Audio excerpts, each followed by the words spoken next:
Sir, राष्ट्रपति के अभिभाषण पर जो चर्चा चल रही है, भाषण अगर पढ़े सुने तो भी लगता है कि जैसे प्रोफेसर साहब ने कहा कि देश की स्थिति ठीक नहीं है। लेकिन ठीक लगता है जो हमारे सामने महान देशभक्त मंडली बैठी है, उनको लगता है कि सब कुछ ठीक है। राष्ट्रपति देश की संवैधानिक प्रमुख है, तो भाषण के हर पैरा में राष्ट्रपति जी कहते हैं कि मेरी सरकार, मेरी सरकार, मेरी सरकार। लेकिन जिनको ये मेरी सरकार कहते हैं, सरकार पाखंडी है। ये सरकार पाखंडी है, झूठी है और गैर जिम्मेदारी भी है। तो कहा ये ऐसी सरकार को राष्ट्रपति जी मेरी सरकार कहते हैं, तो संविधान के खिलाफ है। जो सरकार गैर संवैधानिक तरीके से बैठी है हर राज्य में, सर इस देश में मैं यहाँ से सुन रहा था डेमोक्रेसी की बात करते, कहाँ डेमोक्रेसी देश में बची है? न जुडिशरी है, न सोशल जस्टिस है।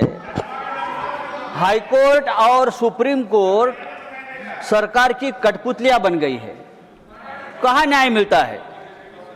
चुनाव आयोग जो देश का है वो भारतीय जनता पार्टी की प्राइवेट लिमिटेड कंपनी बन गई है। कहाँ न्याय मिलेगा आपको?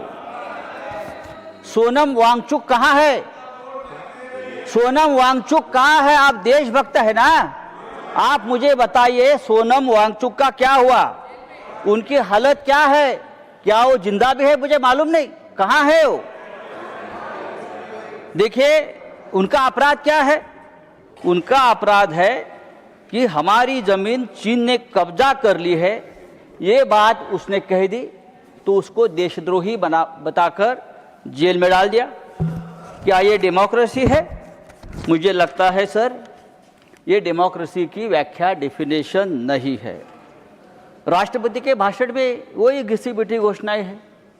नई बात क्या है आप मुझे बताइए। इतने साल से हम देखो गरीबों को सबसे ज़्यादा रोजगार देने वाली मनरेगा, आपने नाम तो बदल दिया, लेकिन रोजगार की गारंटी भी आपने कम कर दी है।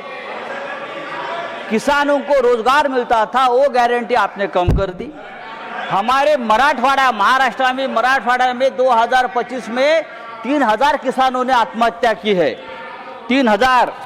सर देखो आप सुनने की आदत रखनी चाहिए। आप सत्ताधारी है, आपकी सरकार है, आपको हमारी बात सुनने की अगर आप आदत डालें तो डेमोक्रेसी और मजबूत हो जाएगी। सर मैं और एक बात आपके सामने रखता हूँ।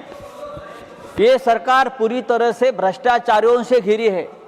पूरे देश भर के भ्रष्टाचारी एक साथ लाकर अपने सरकार बनाते हैं, सरकार तोड़ते हैं, सांसद को विधायक खरीद लेते हैं। हम चुनकर लाएंगे, आप रेडीमेड खरीद लेंगे। पहले नेताओं को हम बनाते थे, अब नेताओं को हम खरीद लेते हैं। यह आपकी डेमोक्रेसी है। सर आज मुझे अजित पवार जी की याद आ रही है। फिर हमारे बड़े नेता थे महाराष्ट्र के, आपके साथी भी रहे हमें आज बहुत सालों से, 3 साल से।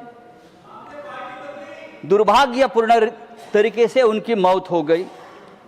आज भी हम लोग सदमे में है कि ये कैसा हो गया। इतना एक दमदार आदमी, जिस तरह से उनकी मौत हो गई, दुर्घटना हो गई, आज भी हम लोग सदमे में। अजीत टाइम खत्म हो गया, ठहरो सर। अजीत पवार के ऊपर 70,000 करोड़ के सिंचाई घोटाले का आरोप किया था आपकी सरकार ने, आपकी सरकार ने किया। लेकिन वो भारतीय जनता पार्टी के साथ आ गए और पवित्र हो गए। 15 जनवरी को अजित पवार जी ने एक बयान दिया था। 15 जनवरी को अजित पवार ने बयान दिया था और भारतीय जनता पार्टी को एक जवाब दिया था। आप सब्जेक्ट के बाहर और क्या कहा था कि अगर आप सिंचाई घोटाले का आरोप करते हो, ये विषय नहीं है। सिंचाई घोटाले का आरोप करते हो तो सिंचाई घोटाले का पैसा हमने नहीं खाया है। भारतीय जनता पार्टी ने भी इस सिंचाई घोटाले में जमकर पैसा खाया है और भारतीय जनता पार्टी की फाइल मेरे पास है। ये अजित पवार का बयान 15 जनवरी को आया है और उसके बाद 10 दिन बाद अजीत पवार की विमान दुर्घटना में मौत होती है। देखिए, मैं आरोप नहीं कर रहा हूं, लेकिन ये मौत रहस्यपूर्ण है। आपके ऊपर आरोप किया, फाइल कहाँ है? मेरी जानकारी है कि अजीत पवार वो फाइल हमेशा अपने साथ रखते थे। जब मुंबई से वो निकले बारामती में, तब भी वो फाइल उनके पास थी और आधे घंटे में अजीत पवार जी की दर्दनाक मौत हो गई। उसकी जांच होनी चाहिए और ये जांच इस तरह से होनी चाहिए, एक इंडिपेंडेंट जुडिशियल इंक्वायरी होनी चाहिए कि ये क्या है। धन्यवाद। ये सब्जेक्ट नहीं है। भ्रष्टाचार का आरोप मुझे तो जस्टिस लोया की याद आ गई, मुझे जस्टिस लोया की याद आ गई। जब अजीत पवार का एक्सीडेंट मैंने देखा तो मुझे जस्टिस लोया की याद आ गई। क्या इस प्रकार का कोई हादसा तो नहीं होगा? देखिए, सुनने की आदत रखो, ये डेमोक्रेसी है, आप सुनने की आदत रखो। सर, आपकी सरकार अगर डेमोक्रेटिक तरीके से धन्यवाद आई है। धन्यवाद सर, 1 मिनट दीजिए।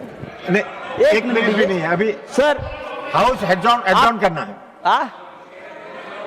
सर, समाप्त कीजिए। ये सरकार हिंदुत्व की बात करती है, लेकिन इस देश में इस देश में सबसे ज्यादा तकलीफ में अगर कोई होगा तो हिंदू है।